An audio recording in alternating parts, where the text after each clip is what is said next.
korban atas nama Bapak Supandi.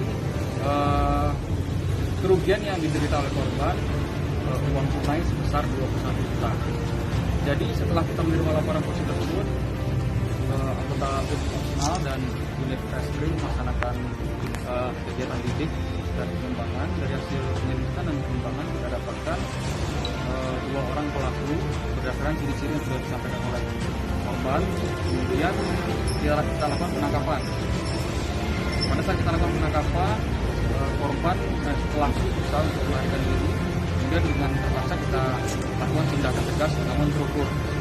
Dan setelah kita interogasi dan pemeriksaan, benar mereka adalah pelaku dari tindak berat.